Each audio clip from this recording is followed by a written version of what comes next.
right, welcome to another episode of Piecing It Together, the podcast where we take a look at a new movie and try to figure out what movies inspired it.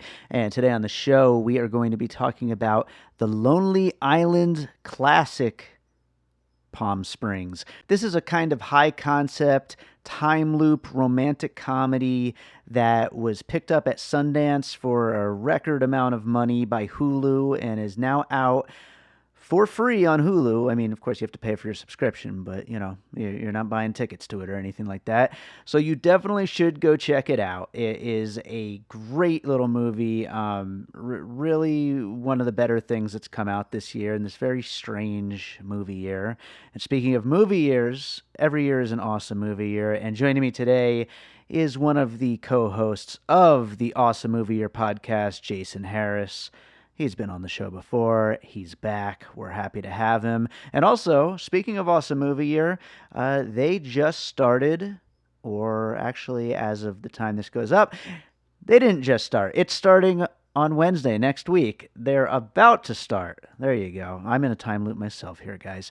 They're about to start season 5 on the films of 1977. So make sure to subscribe to Awesome Movie Year. We've got a lot of great episodes coming your way on that podcast as well. And also, you know, we got a few of you out there that are supporting our Patreon, patreon.com/bydavidrosen, if you want to go check it out. It's a Patreon for all things produced by me, including Piecing It Together, of course, as well as Awesome Movie Year, All Rice, No Beans, and my music. And I recently kind of remodeled it, made it a lot nicer. There's a lot more stuff there to check out. So definitely, if you haven't yet checked out the Patreon, go check it out now. But as of now, the first ever Awesome Movie Year bonus advance episodes are up on that Patreon as well. There are a couple of bonus episodes for the year 1996, which was their most recent season.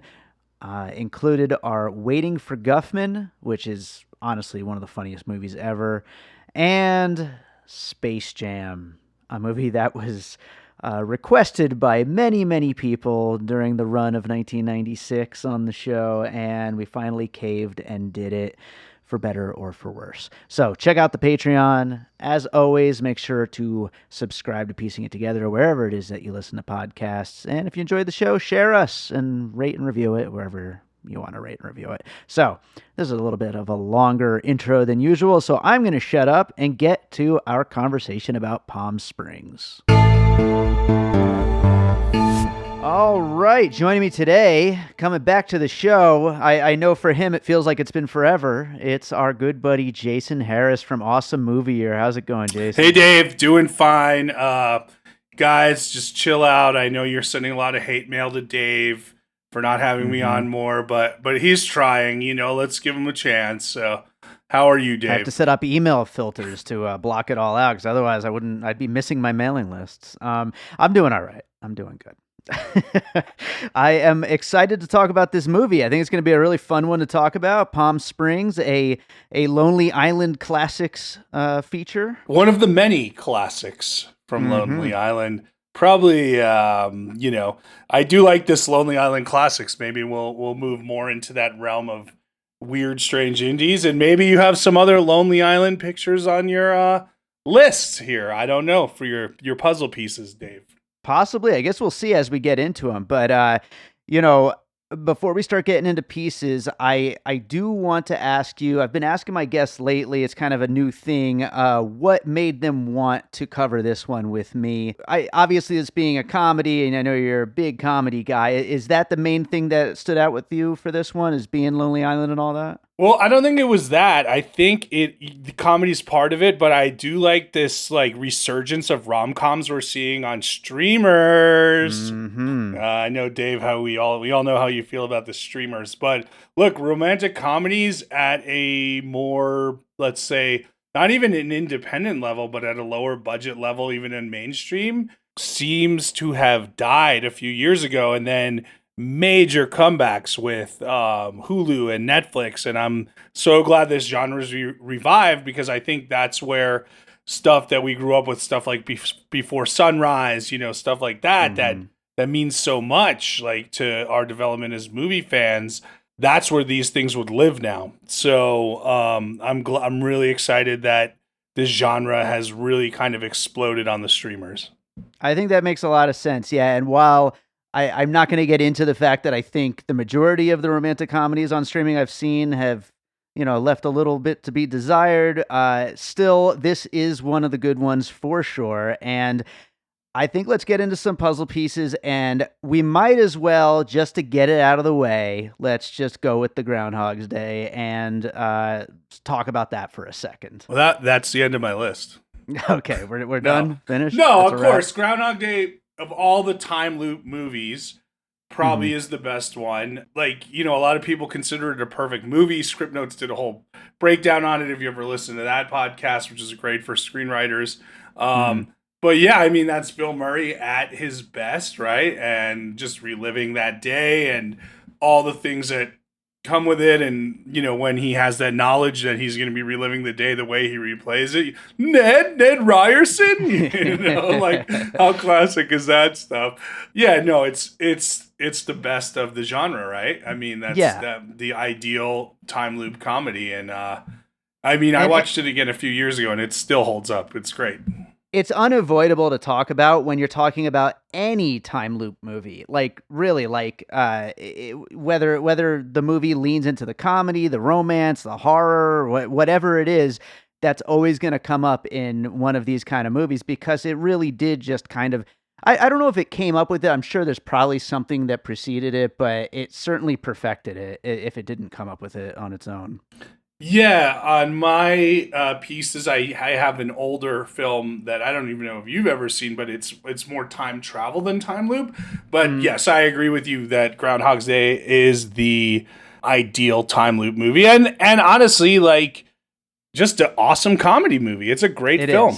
Absolute all timer for sure. If we ever get to 93 on Awesome Movie Year, I'm sure we'll be doing it. I think so. I think that would be one, even if we didn't have any, I mean, that might be your personal pick or mine or whoever, but that would be one that, like, when we did in 1989 and we kind of said, hey, are we missing anything seminal from the year? And we said, do the right thing, we have to cover. I think that's how much Groundhog Day means to the comedy genre. So. For sure. Well, what do you got for your next puzzle piece? Well, I mean, since I already alluded to it, let me go with a 1962 French film that wasn't really a feature, but it wasn't necessarily a short. It's kind of in between. If you've studied film history, you might have seen it in class or, whatever, but it's a seminal film in regards to filmmaking, is Christopher Marker's La Jetée.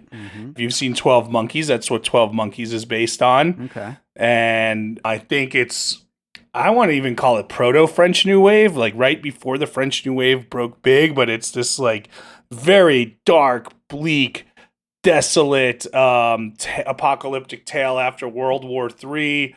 And like the government is trying to work on time travel, and they send this prisoner back and forth throughout time, and he has a romance in the past. And then they're going to kill him in the present. And then the future people say they're going to save him. Like, so there are all these kind of interesting pieces that go along with it. It's an amazing movie, and it's all stills and narrated over stills. But yeah, like, the way that Palm Springs, without spoiling it, you might see some creatures from the past in there, and everything. Sure. And they talk about the quantum physics of time travel and how one would escape it. So I don't think you could talk about any time travel movies without going all the way back to La Jetée. Guessing you haven't seen it. I have not seen it. No, it sounds much heavier in tone, to say the least. But yeah, it sounds like it that's where it came from. The time travel, the time loop kind of idea. Yeah, it's heavy. It's definitely not a rom-com, buddy. But there are romantic elements in there, and it's just an amazing film. And like, I haven't looked up what it's available on, but it's totally, I highly recommend it. Well, I only have one other time loop movie on my list. Otherwise, I was going to shy away from loop movies. But I did want to bring up Happy Death Day to You, specifically the sequel, because, and spoiler alert for everything we talk about on this show. We will be getting into spoilers, but in order to escape the loop, our main character in this movie, Sarah, she ends up using her time, her unlimited time, to learn physics and come up with a plan to get out of the loop. And that is kind of what happens in Happy Death Day to You as well, where our main character decides to go on a big studying montage to learn physics and figure out some kind of a plan. I mean, if you're gonna steal from the best, baby. I never saw Happy Death Day to You, but I know I know people like it, so No. I guess there are, how many other ways can you break a time loop, right? In this movie, like you said, they talked about Groundhog's Day. You have to live the perfect day, or what is it? So yeah, you're going to be repeating tropes in there. Exactly. There's no way to escape it. It's one or the other, really, when it comes down to it. But what do you got for your next piece? Okay, Dave, I'm surprised this isn't on your list because I know you're such a fan of his, but Rian Johnson's Looper. I considered including it, but I did not. But absolutely one of the great looping movies. And I think that's why I put it on there, not necessarily because it reminded me of anything, other than Time Cop with Jean-Claude Van Damme, but which is not on the list, but should be on every list for any type of movie. But no, I put Looper on there because of all the time loop movies in the last decade. That's probably my favorite. Sure. And yeah, I think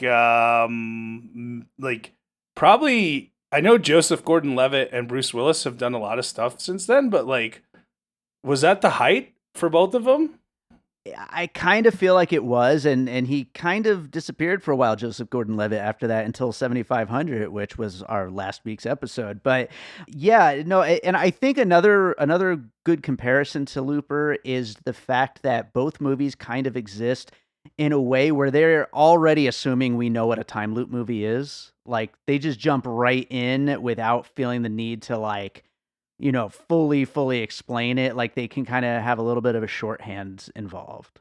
I think that's a good point, and I kind of like the way they handle it in Palm Springs, where Andy Samberg as character is explaining to the Sarah character that you mentioned, it's one of those time loop things. There's no way out of it, and so this is it, that type of thing. So yeah. I have Looper. I agree with you. I didn't do all time loop movies. I do have a couple of other time loop things on there, but I'm glad yours isn't all time loop stuff. So that's my second piece there. Awesome. Well, I'll go to my next piece, and this one really has a lot more to do with the Andy Samberg character himself, Niles. From living in this time loop for we don't know how long, but it seems like it's been many, many years, possibly decades, he has developed a kind of a happy-go-lucky version of nihilism where he just doesn't really seem to care about anything anymore, which I find kind of endearing and reminded me of a particular line from Mike Judge's movie Office Space, where the one coworker asks our main character, what did he do this weekend? He didn't come into work. And he says, I did nothing. I did absolutely nothing. And it was everything that I thought it could be. I think that line encapsulates the feeling of this character who has just resigned himself to a life of just hanging out and doing nothing and being okay with that. And I love that. I mean, I love Office Space. I'm going to disagree with you on this one, though, because he does do different things on each day, whether it's trying to mess up the wedding speech or make the perfect wedding speech. And we know he slept with all these women. He's resigned himself that he's not getting out of this time loop, but he does do different things on it. He never does nothing, as a matter of fact. Well, I feel like we're catching up with him at the point where he's kind of, for the most part, lost interest in that stuff. And maybe he'll throw in a little odd day here and there. But for the most part, I think he just sits around and drinks. All right. We're going to agree to disagree on there. So, okay. So I have a TV show that I wanted to recommend, and I think it's one of the best shows out probably last year. And it is the one time loop TV show I had on there, which is Russian Doll, Natasha Lyonne's show on Netflix. Mm-hmm. And man, did they do a great job in really exploring this time loop genre and all the things that could go right and wrong. And I know they're going to make another season, but if they didn't, that would have been fine because it has a perfect ending. And it's almost like a perfect show. Like, they did such a good job. Like, I'm clearly excited to see what they're going to do again. But had they never done any more, that would have been fine. Have you watched Russian Doll? I haven't. I always wanted to. I love Natasha Lyonne, and I've heard great things about it. Strangely enough, I didn't even know it was a time loop show until I was reading reviews of Palm Springs, and they brought it up, which I had no idea what it was about. Well, interesting point that my awesome movie your co-host Josh Bell told me when we were talking about Palm Springs. Did you know that the original script had no time loop in there? I actually did see that. I saw that his main inspiration in the first draft was leaving Las Vegas. Right, which could have been, I guess if you were just going for like a drunk guy who's trying to throw away his life, which was kind of what you were saying on your last pick there. Although, in Office Space, I guess there's remnants. Right. So, so maybe that's what makes it a Lonely Island classic. Let's take this rom-com and time loop it, bro. There you go. It's nice way to look at it. Hey, watch Russian Doll though; it's great. I should. I absolutely should. All right, I'll go to my next piece, and this one is a kind of a darker piece. It's a 2016 kind of high concept sci-fi called Passengers. Did you see this movie? That's the Jennifer Lawrence, Chris Pratt one. That's right. I haven't, but I know it's developing a cult following right now. Yeah, I mean, I don't need to spoil the specific reason why I'm using this as a puzzle piece, but what I will say, though, is the idea of this high concept sci-fi based idea and just the thought that perhaps the main character isn't giving the other character, the love interest, all of the information that they don't have. I think it kind of sets things up in a very creepy way if you think about it too much and don't go into it as a romantic comedy. If you kind of let your mind drift to all the things that maybe he's leaving out, is where it kind of gets a little bit creepy. And that was, I feel in a weird way, was a complaint with Passengers, whereas with Palm Springs, I feel like is almost something that people are enjoying about the movie in a way. I think that's fair, and I think I know what you're talking about in the Passengers movie, even because I've seen maybe parts of it or have discussed it before. But I do think one thing that you're touching on in Palm Springs, which is kind of funny, when I watched it, we watched like the first 45 minutes and then took a little break because, that's how old people do things. Even though I'm not old, I watch movies like an old person.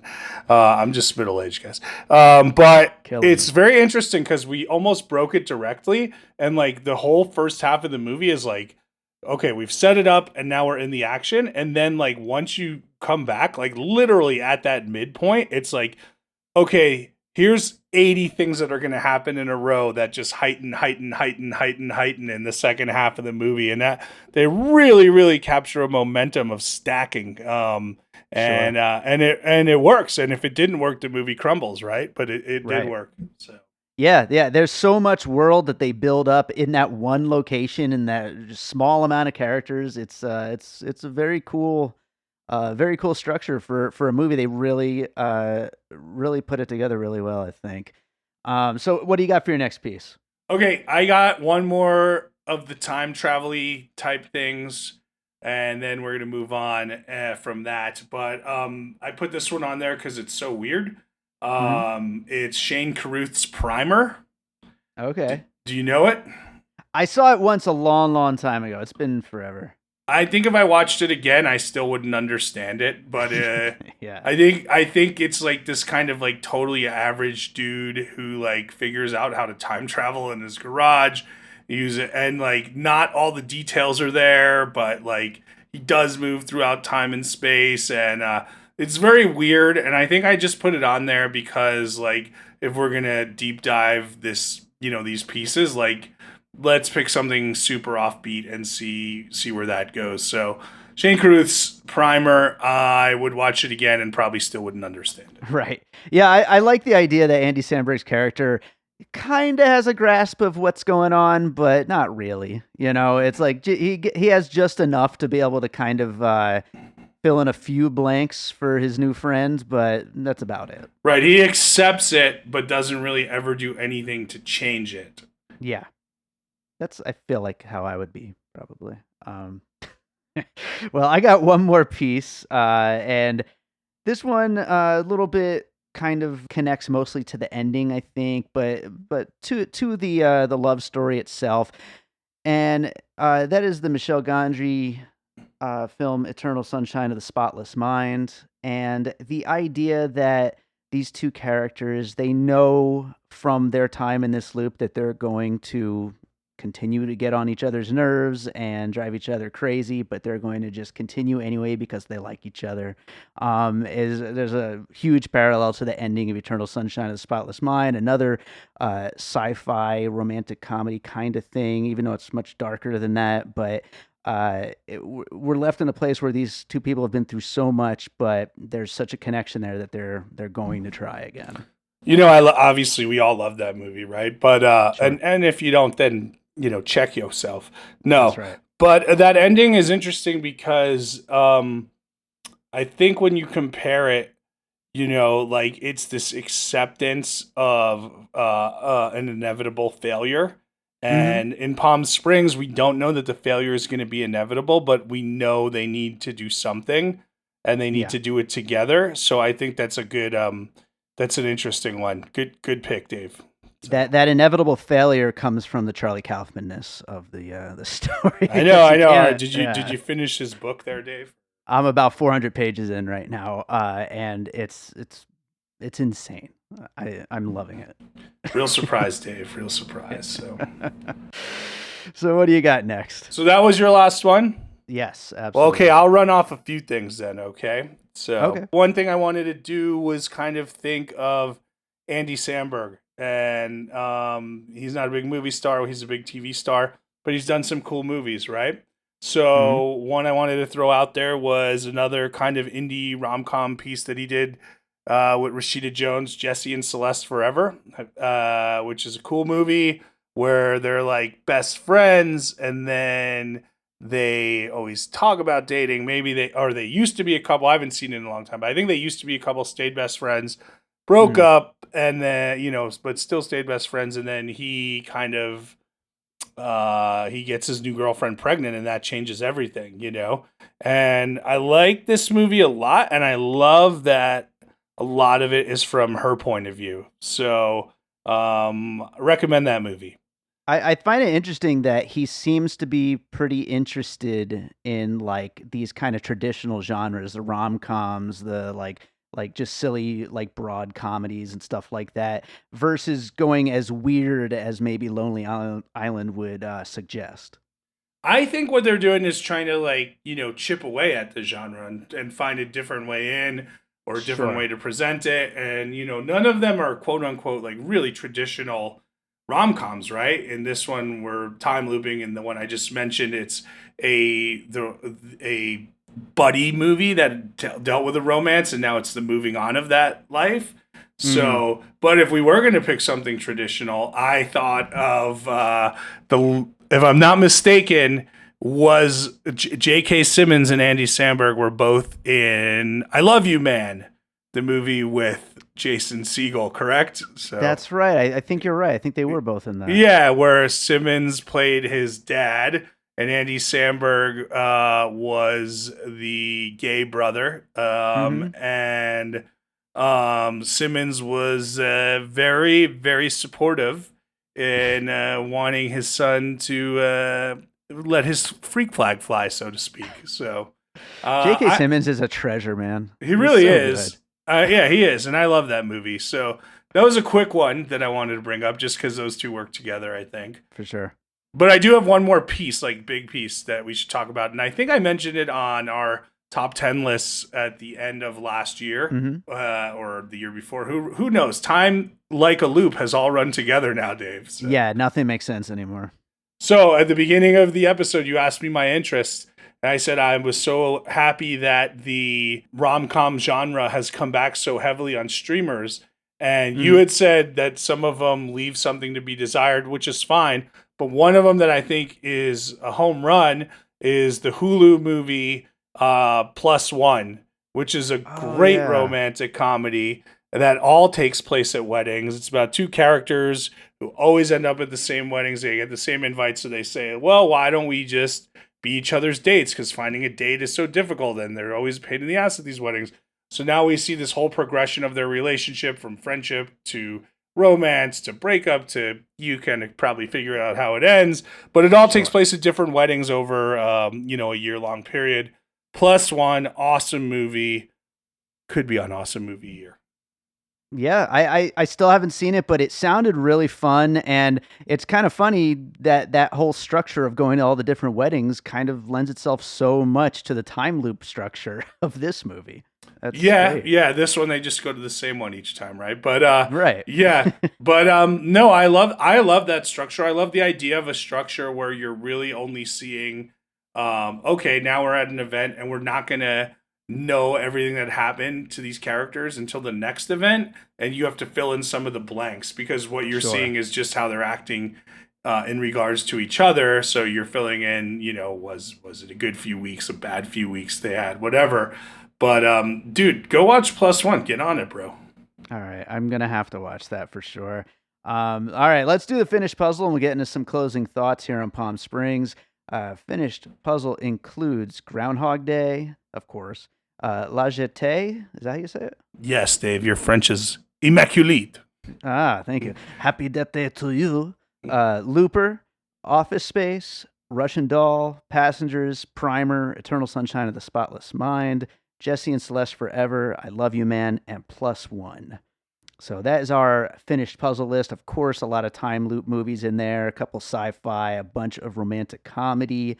I think this movie is really something special. I mean, it to do something so original and unique with two very kind of tried and true genres and still make it stand out is pretty impressive. Also, this is something that's been a trend this year, this very strange movie year, it being a first-time director, Max Barbakow, his first time doing a feature, and we've been getting a lot of these great first-time features this year, which I think is great. We really have, and they're really kind of getting to showcase on the streamers, aren't they? Or the VODs. Obviously, we know the situation with theaters, but I think this would have been how they would have been showcased anyway. Like this is probably Mhm. the future for these kind of first time filmmakers, and kind of getting those smaller, more independent minded projects out there. What real quick correction, Dave? It's Celeste and Jesse Forever. That's on me. I reversed it, not you.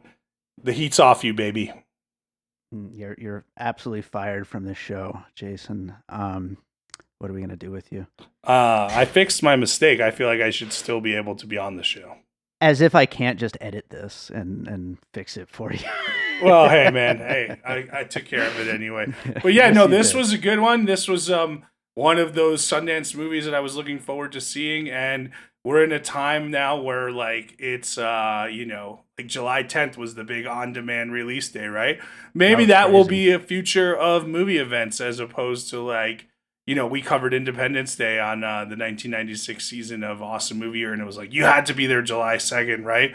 Maybe they'll just bombard us like, oh, 4 new streamer releases on all these platforms the same day, and like you can kind of work up this excitement in that way for it.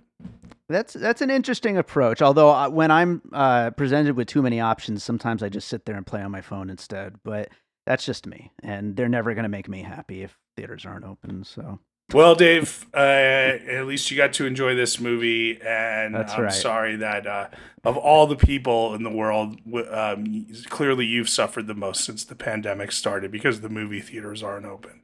I'm picturing myself stuck in a time loop with you, and how that would be. Well, Jason, do you have another movie you watched recently during this pandemic that you'd like to recommend to our listeners? Oh, are we just doing movies, or are we doing any pieces of art, Dave? I suppose you could do some other form of art if you really, really must. Okay, because I have a movie if you want me to do a movie, and I'll save a piece of art for something else. Why don't you do both? I'll be on Okay. both. Okay, so talking about the pandemic, and if you listen to Awesome Movie Year, we do reference that I'm a huge Bruce Springsteen fan a lot, Mm. but Bruce Springsteen has been doing these DJ sessions on E Street Radio that are incredible. They're like, he's talking about like the mood of the country, the things that are affecting us, and he's playing music that emotionally encapsulates those feelings, whether it's, the strife of the working man, not being able to see your loved ones, the things you miss. And in between, he's just telling stories like as Bruce Springsteen. And like, it's just like the most pleasurable, like the best DJ sessions I've ever heard. On July 4th, I feel like they put out one. It was him and Little Steven and Southside Johnny, and they did like a whole history of the Jersey Shore rock sound with horns from, and it was like, oh, you made a radio show specifically for me. How nice, So beautiful, yeah. I know that's a really specific thing, but like what we're looking for are ways artists can affect and present their art in this time. And you can tell this dude is just so hungry to be out there again. He's got a hungry heart, Dave, to get out there again and just perform for like 20, 30,000 people at a time. But like, he's really, really, as always, found a way to connect with his audience in a really unique way. Speaking of artists finding a way to connect with their audience, I'm planning on previewing my new Music by David Rosen album through a live stream while I clean my studio. I'm going to do that probably next week. So do we watch you clean your studio while we Yeah, because I have no video content to go along with it. So it's just going to be me cleaning the studio while you're listening to the new songs. So let's get a few things here. One, you didn't acknowledge any of the art that I just had mentioned. You just brought it back to yourself. I love the boss. So I think that sounds amazing. Two, like, is this going to be an OnlyFans thing? Do we have to pay to subscribe to see you do what you're going to do? So, if I could figure out how to set up an account, maybe. And three, you're okay. I support it. Go for it.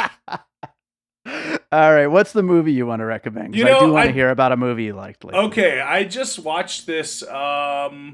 The other day, like yesterday, it just came out on Netflix. It's called A Kid from Coney Island. If you're a basketball fan, it's about Stephon Marbury, and it's so specific to how important basketball culture is to New York City. That it's really interesting, and the way they tell it is really interesting. And Stephon Marbury's story is crazy. Like, I don't know what you know about him, but I think you would, even if you're not a basketball fan, like this kid was like one of these like superstars in New York as a high schooler, right? Which, basketball mecca. And he goes to the NBA. He gets this reputation as like a bad teammate and a troublemaker, even though overall he had a pretty good career. And then he's basically run out of the NBA. So he goes, whatever, I'm going to go to China and play.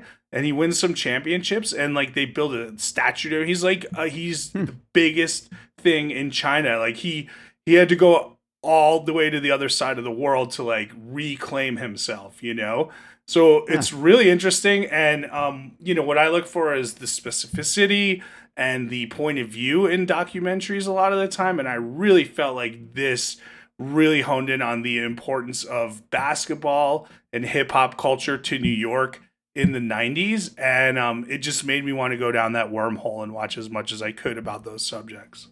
It sounds really cool. It sounds like a really interesting story, really unique. But yeah, that sounds great. Why don't you tell people where they could find Awesome Movie Year and everything else you're up to? Cool. You're not going to give me a movie rec back or what? I don't do that. That's not how it works. All right. Well, that's nice of you. Awesome Movie Year, produced by Mr. David Rosen. Hooray! So you can find that obviously wherever you find your podcasts. AwesomeMovieYear.com has the RSS feed. We're at Awesome Movie Year on Facebook and Instagram. Awesome Movie Pod on Twitter. I'm Jason Harris Comedy on Facebook and Instagram. J Harris Comedy on Twitter. My website, Go For Jason, is a real disappointment, but eventually it'll be something. Yeah. I believe you, and I look forward to that day. Have you ever looked at the site? No, I haven't. Even though I hear all these things, it sounds amazing, quite frankly. Yeah, it's really not that bad. It's just got a bunch of mishmash of different like artistic endeavors that I've done that are just, it needs to be organized and really kind of like streamlined. But it's got content. It's just, I know it could be better. Well, I look forward to checking it out, and I look forward to your next time on piecing it together, Jason. Hey, Dave, I always have fun on this show. I always bust your chops on an awesome movie year, but hey, you're number one in the hearts and minds of all of us. As a producer of podcasts, as a person, I got you about 17th.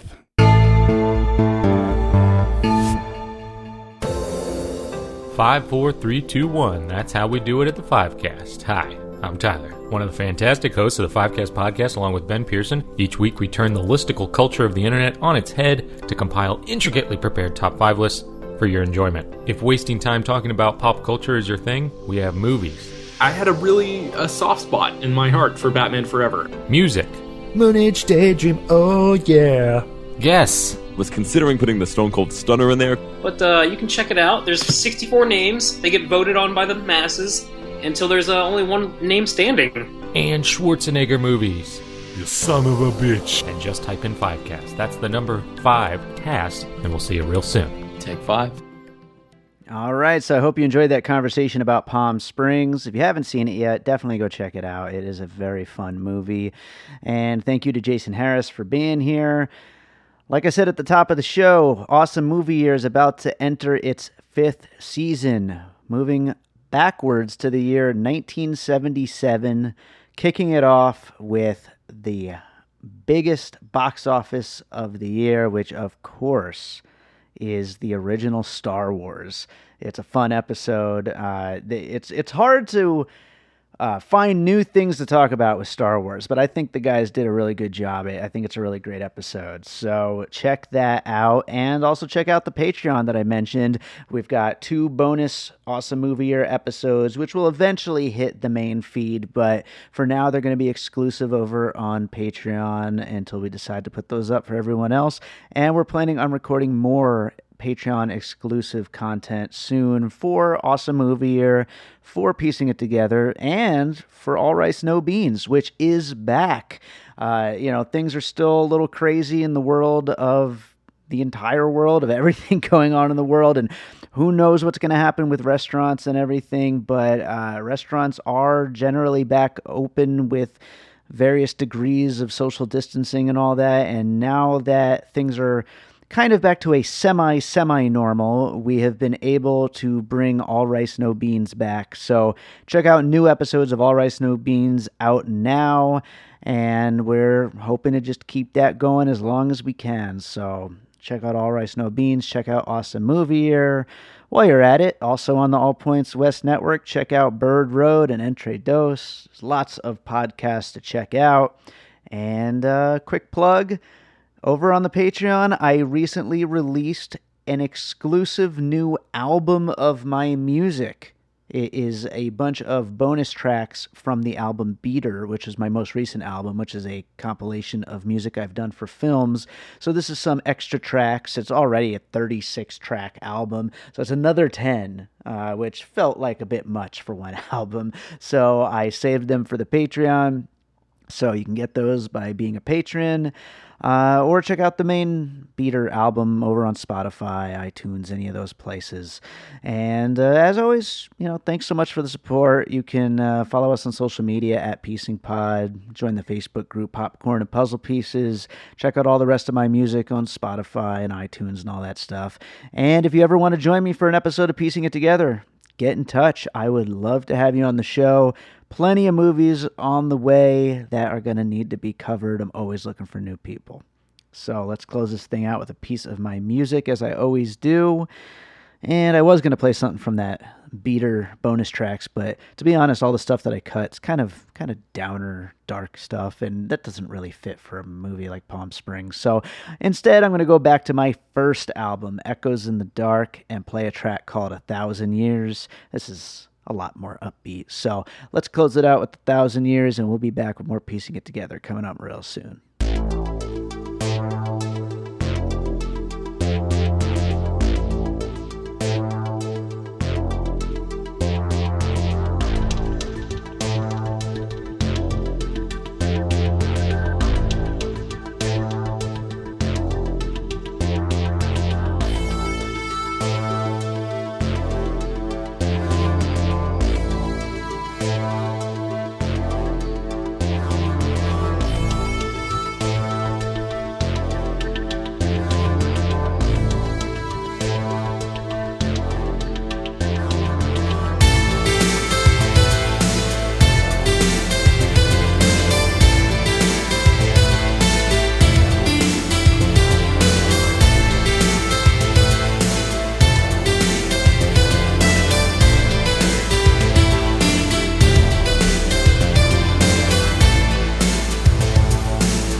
an All Points West production, produced by David Rosen in Las Vegas.